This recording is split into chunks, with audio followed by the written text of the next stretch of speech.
Hello, and welcome to another episode of Nostalgic Mystery Radio. I'm your host, Stevie K, and it's my honor to bring you the radio shows of yesteryear. For this episode, I bring you The New Adventures of Nero Wolfe, episode titled The Impolite Corpse, originally aired December 8th, 1950, where an advertising executive, hated by everyone, is found shot from a strange position. So sit back and relax, and I hope you enjoy this Nostalgic Mystery Radio. Thank you for listening.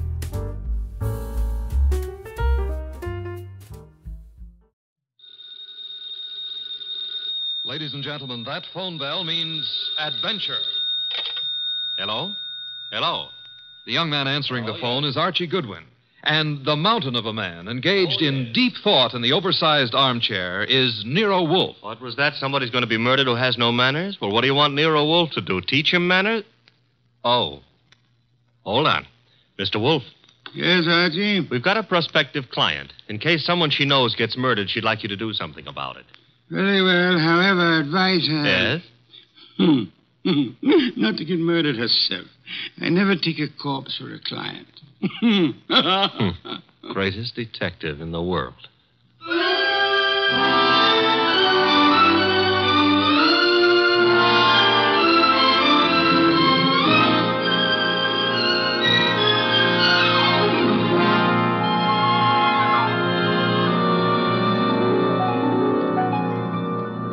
Yes, Archie is so right. He is the greatest detective in the world, and the fattest, and the least energetic. He's Nero Wolfe, created by Rex Stout and brought to you over this NBC network in a new series of adventures by Mr. Sidney Greenstreet.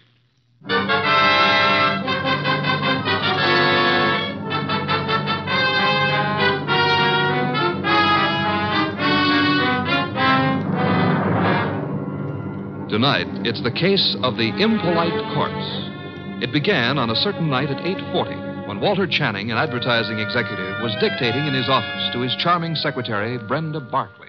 Brenda, take a memo. Yes, Mr. Channing. This is to be mimeographed and sent to the entire staff. The entire staff, yes, sir. Notice, effective at once, 1 hour lunch periods will be strictly enforced. Employees will post time of departure and time of return. Yes, what is it?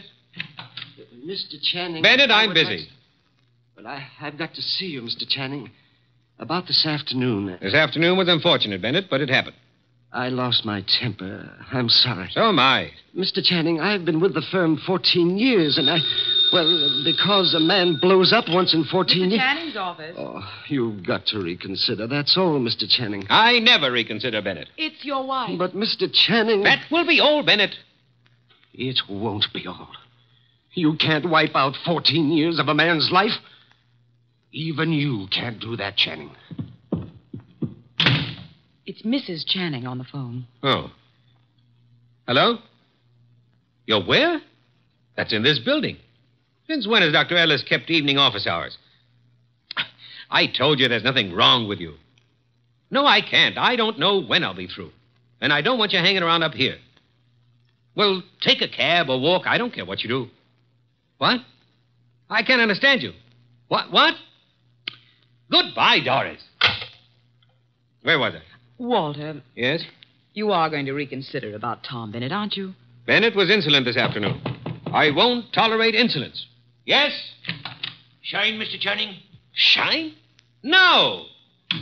What's he doing down here this time of night? Half the staff's working overtime. Kelly's an enterprising shoeshine boy. Might have missed someone on his rounds this afternoon. Walter, about Tom Bennett. Forget Bennett. Look, you upset the inkwell. Oh. Quick, blot the stuff. Yes, of course. Did any spill on you? Spot of my trouser cuff. Lucky it didn't get on the carpet. Walter, about Tom Bennett. I told you to forget Bennett. All right, Walter, all right. Though maybe you shouldn't. Maybe you'd be better off to use him as a model. A model?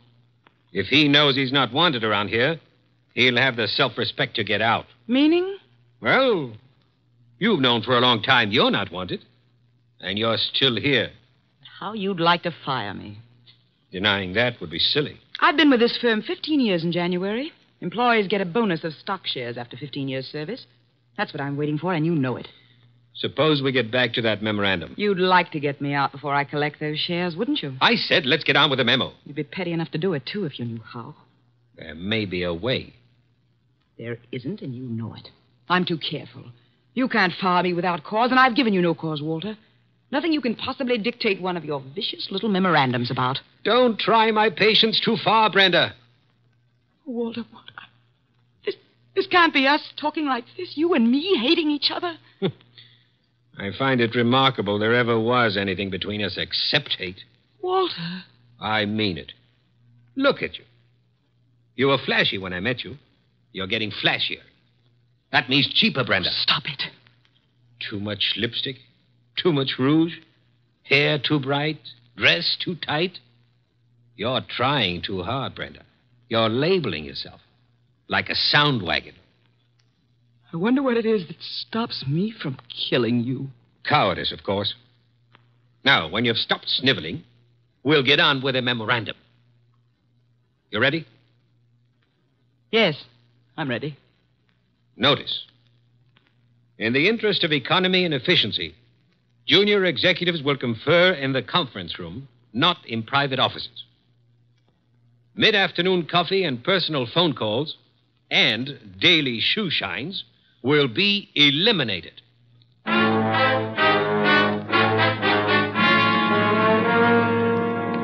Your name is Barclay, Brenda Barclay. Very well, Miss Barclay. What can I do for you? Mr. Wolfe, I don't know how to begin. Well, maybe I can make this easier all around by briefing Mr. Wolfe on the Walter Channing case. Hey, that's funny. What? Violet eyes. I always thought they were something the poets made up. Archie. Huh? Oh, the Channing case, yes. One moment. Miss Barclay, look this way, please. To me, an eye is functional object found in mammals, birds, fish, potatoes, and horticulture. Thank you. Go on, Archie. Walter Channing was the boy wonder of advertising. At 33, executive vice president of Winslow, Hart, and Straightmeyer. Just 24 hours ago, they found him at his desk, shot through the heart. They? Who is they? A night porter and a shoe shine boy, is that right? Yes. He'd been dead about an hour. The bullet went through Channing, his desk chair, and lodged in the windowsill behind him. Police thought at first it was suicide. The gun? 38, found it on the floor, 10 feet away. No fingerprints, anyhow, no clear ones. Seldom are on a gun butt. You say suicide was suspected. Why? The gun was 10 feet from the body. It was the smudges. Smudges? Powder burns. According to the papers, he was sitting at his desk. There were no signs of a struggle. The gun was held against his chest and fired. But it wasn't suicide, Mr. Wolfe. Walter Channing would never have killed himself. The police have already decided that, finally, according to the evening papers. And I presume you, Miss Barclay, are the suspect. No, not yet. But you expect to be. That's why you came to me. When the police talked to her, Her? Doris, his wife. I've been Walter Channing's secretary for 8 years. At one time, we thought we were in love. Mrs. Channing was aware of this? Yes. Oh, it was a long time ago. It was over. It was finished a long time ago, but she never believed that. Neither did Alan. Alan who? Alan Mielik, head of the media department at the agency. We were going to be married when Walter and I... Well, Decided you were in love. Miss Barclay, who finally decided you were not? You or Mr. Channing? He did. I see. And Mr. Mielik believes you did not share this change of heart. Yes. Oh, he's such a fool. I dare say you fear Mrs. Channing or Mr. Mielik or both will reveal the ill-fated romance. You know what the papers will make of it, what the police will try to make of it. Miss Barclay, did you kill Channing? No. Oh, no, I swear I didn't. Oh, Mr. Wolfe, I didn't. Please, for heaven's sake, no tears. Archie, put her in a cab. Yes, sir. Then come up to the plant room. There are some things I'll want you to execute for me. Yes, sir. Women. Bah! Yes, Mr. Goodwin, I'm Abe Jackson, the night porter. I was working late that night. Mr. Channing, his secretary, Mr. Bennett, Mr. Mielik, and his secretary. About 10:30, I met the shoe shine, Kelly, on Mr. Channing's floor. There was a light burning in Channing's plate. We went in to turn it off, Kelly and me, and there he was, sitting at his desk, a hole this big in his chest. Tell me, Mr. Bennett, did Channing have any enemies in the agency? Channing was a slave driver, Mr. Goodwin. The girls hated him, and men were afraid of him. He'd send out memos like this one around. Here, take a look at it. It's typical. No coffee, no shoe shines, no office conferences. If you want my opinion as one employee out of 150, whoever killed Walter Channing did the rest of us a favor. You're Amy Long, secretary to Alan Mielik. Now, what can you I can tell you plenty. How she jilted Mr. Mielik, took up with Mr. Channing, got thrown over by him. I wouldn't go so far as to say Brenda Barkley would murder anyone. But if she did, Walter Channing would be 1A. Channing get his shoes shined by you? I called the agency man, sir. You know, it was Jackson and me found him. Everyone else had gone and left himself, poor soul, sitting at his desk, dead.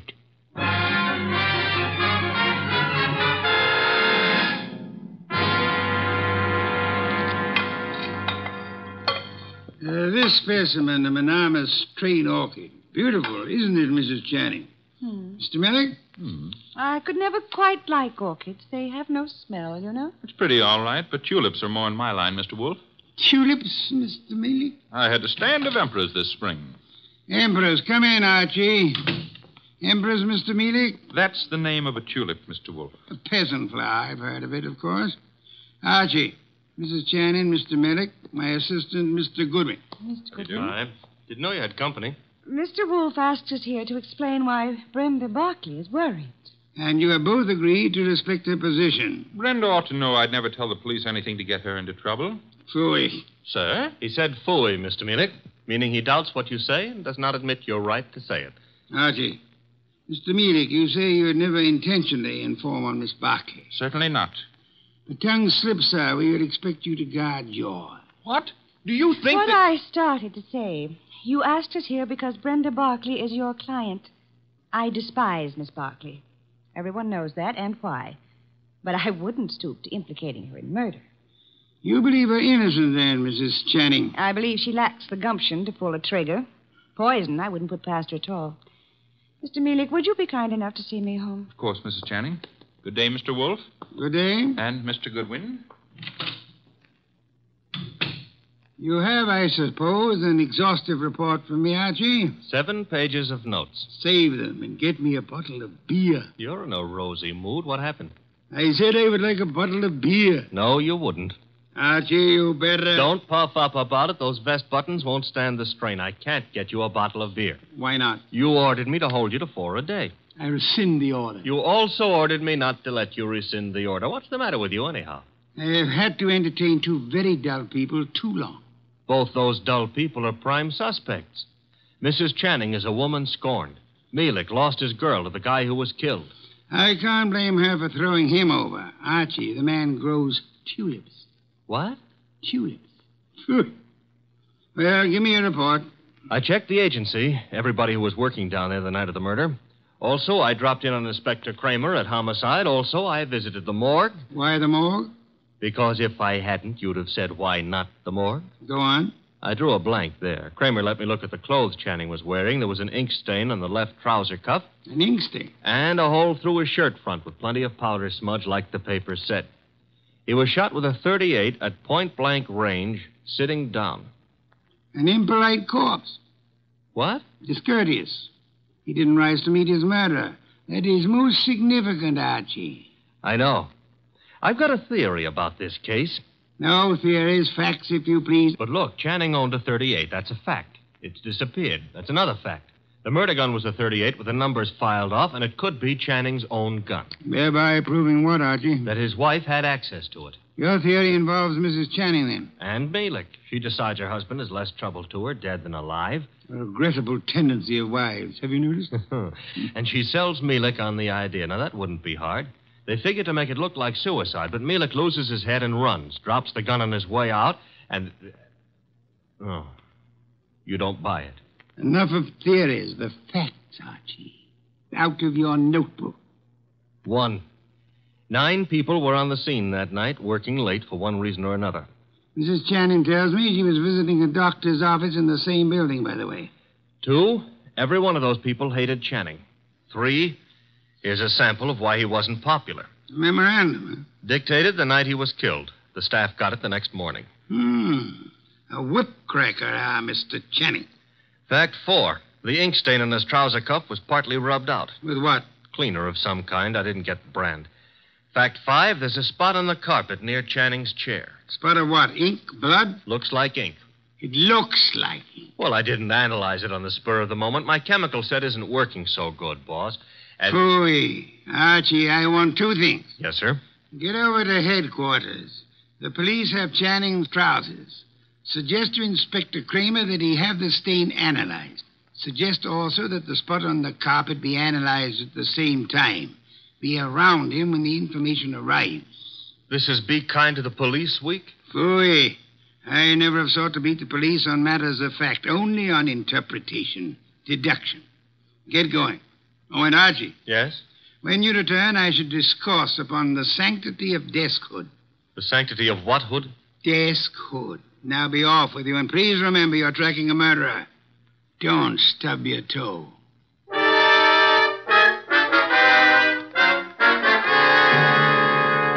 Goodwin, the thing on the carpet was a dye of some kind. Dye, huh? Mm-hmm. How long will it take the lab to give you the analysis on it, Inspector? Oh, not very long. I've got the report on what was used on the trouser cuff right now, though. And? They found traces of carbon tetrachloride. Wait a minute. This goes in the notebook. Okay, carbon tetrachloride. And something else. Goodwin, what's Wolfe after? Interpretations was what he said, Inspector. You object? No. Maybe I'll get an interpretation, too. The something else was perchlorethylene. Perchloreth... Why, Inspector, such language.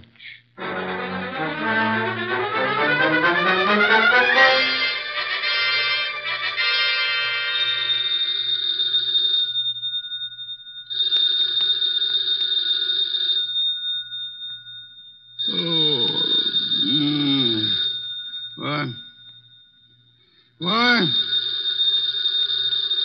Archie. The phone. Oh, not back yet. Hello. Mr. Wolfe? Yes? This is Brenda Barkley. Oh, Mr. Wolfe. What is it, Miss Barkley? You've got to come to Mr. Channing's office right away, Mr. Wolfe. Mr. Goodwin has been to your office. Everything I need to know. You've got to come, Mr. Wolfe. Nonsense. I don't go out. My digestion disapproves of it. I disapprove of it. But, Mr. Goodwin, he's in danger. What's that? Terrible danger. He needs you here at once. Archie, danger? Let me talk to him. Please come. Hurry. What's happened? Hello. Sparkly. Fritz, get out of the car. Bring me my wool muffler and worsted vest. See if you can find my galoshes. Confound it, I've got to go out.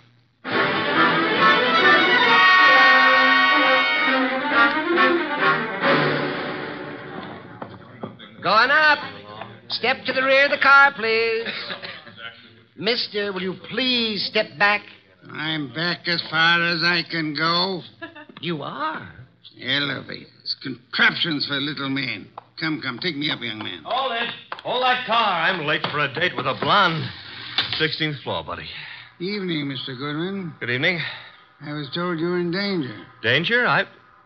Mr. Wolfe, what are you doing out down here? Sparkley's idea. About me being in danger? Obviously, she was lying. I suspected at the time. But I fell in with her suggestion. I'm anxious to end the case. My presence here is needed. Don't understand why she'd do such a thing. And why is your presence needed? 16th floor. It's a matter of, perspective. Brenda's got a very nice perspective. She'll be around here someplace. The agency's got this whole floor. Her office? Down this corridor, next to Channing's. Well, Kramer came through on those reports from the lab. That smudge on the carpet wasn't ink. It was a dye. Powdered aniline. Brenda. Oh, Mr. Wolfe, thank heavens you're here. Hey, I'm here, too. The police, they questioned me again this afternoon. I'm so frightened, Mr. Wolfe. You've got to find the murderer before they... Baby, take it easy. Well...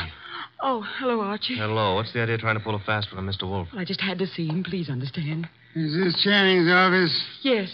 You told him I was in danger. At last, the place to sit down. Well, I had to tell him something to get him down here. He's not happy. You comfortable there, sir?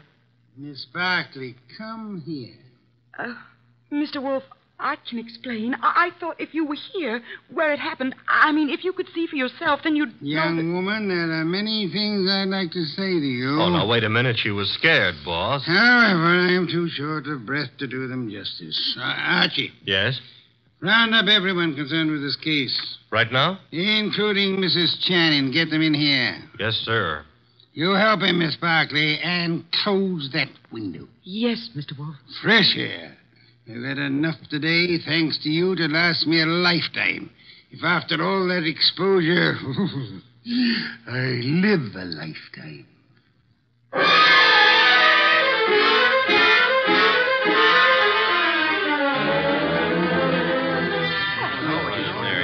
What's going on here, anyhow? A tea party. Find yourself seats. Keep your knees steady. All right, Mr. Wolfe, everybody's here. Mr. Shoeshine Kelly, Here, sir, here. it was you who found the body. Him and me, Mr. Wolfe. I'm Abe Jackson, the night man. You gentlemen can help us if you will. Oh, to be sure, Mr. Wolfe. I'd like to know the exact position of the body when you found it. Well, he was setting up. That's it, sir. Sitting up straight as you please. You'll oblige me if you'll demonstrate. Sit in the chair, please. His chair, sir? If you please. Abe, you. Yeah. Oh, no, not me. Not on your life. There's no easy thing you ask, Mr. Wolfe. I'll oblige you. So, it was like this, I'd say. You agree, Mr. Jackson? A little more to the right, maybe. Yeah, that's the way it was. Archie, Yes, sir? help me with a brief recapitulation. Well, so far as we know, Channing made no outcry. Therefore, he could not have been startled by the appearance of the killer. There were powder burns on the body. Therefore, the gun was against Channing when it was fired. His own hand couldn't have held it closer. Nobody heard the shot, probably because this office is soundproofed. The gun that killed him was lying on the floor 10 feet from the desk. In the direction of flight through that door. Go on, Archie. The killer was almost certainly well known to Channing, or Channing wouldn't have let him come that close without a struggle or an alarm. Also, the killer had access to this office. Another proof that he's not a stranger. One more point, if I may, Archie. The killer, he or she, is present here now. Quiet, everyone. We come now to the point I mentioned to you last night, Archie. The point I call the sanctity of deskhood. Sanctity of what? Deskhood, Mrs. Channing. Explain, Archie. Still figure it's so important? Absolutely essential. Well, I wrote it here somewhere. Oh. Deskhood refers to that area behind a desk where a man earns his livelihood, makes his career, builds his reputation. You mean here, where I'm sitting? So long as a man sits at his desk, he enjoys a curious area of privacy. He is remarkably safe from intrusion. That's it, Mr. Wolfe.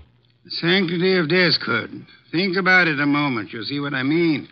Nonsense. I've gone around that desk hundreds of times. I'm sure she has. Many more hundreds. If you mean what I think you mean, Mrs. Channing, you... Please, ladies.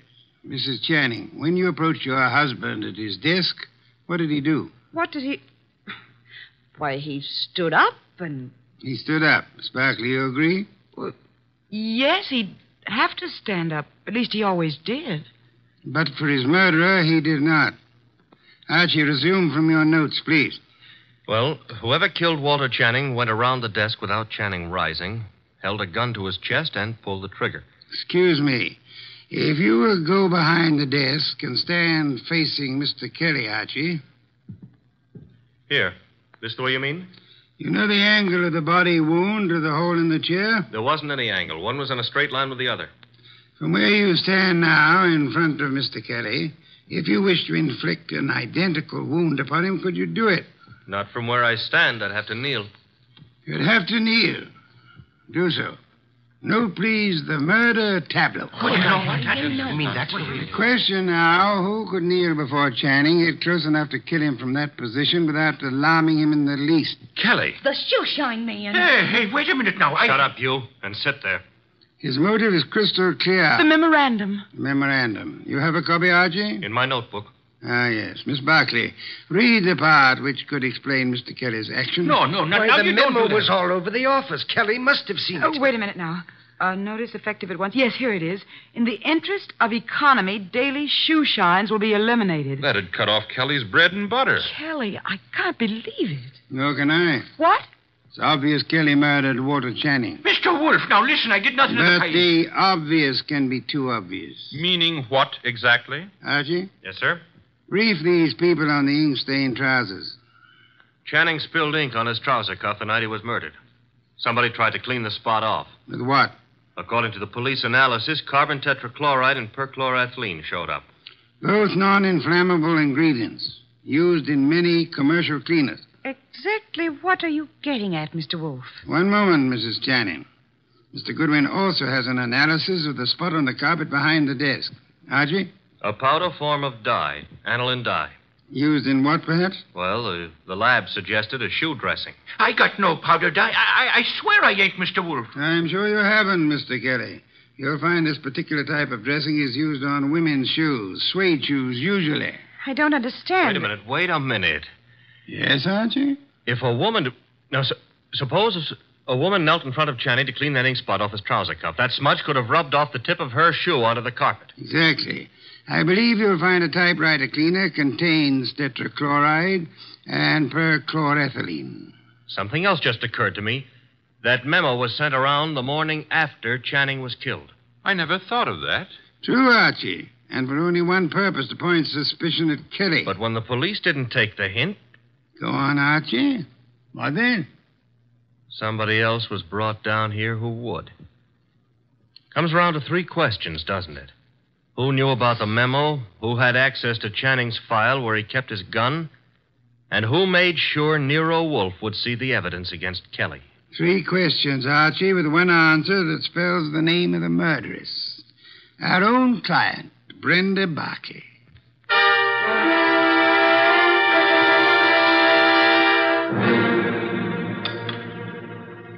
Steak, Archie, marinated. You like it? I'm not hungry. Indeed, I suggest a tonic. That reminds me. I had a call. You had? Doris Channing. She had some idea about my explaining things to her. She found my explanation insufficient? No, but she felt it lacked the personal touch. Phooey. Hand me a can of beer. However, you do have the evening off. Yes, sir. Keep out of trouble. Doris Channing is a blonde. That is, try to keep out of trouble. In the company of a blonde who wants to. Good night, sir. Good night, Archie. Good night.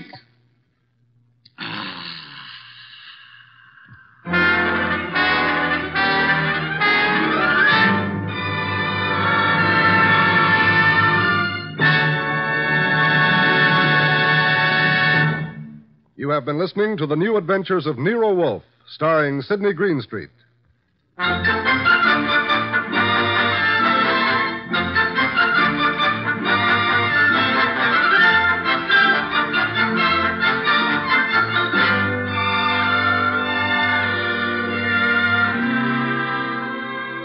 Tonight's transcribed story by William Kendall Clark was based on the characters created by Rex Stout. This is an Edwin Fadiman program produced and directed by J. Donald Wilson.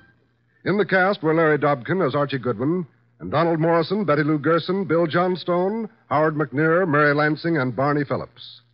Next week, at this same time, Nero Wolfe and Archie will bring you the case of The Girl Who Cried Wolf. John Storm speaking.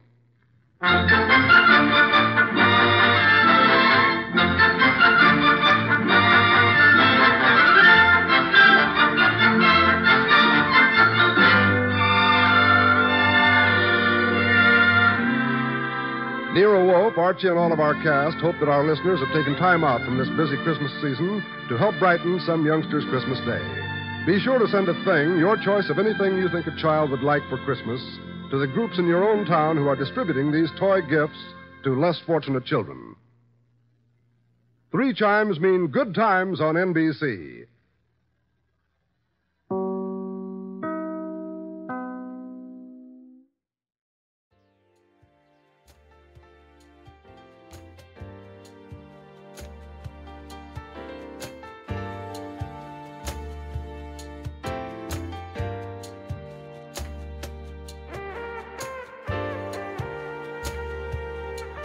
This has been a Nostalgic Mystery Radio presentation.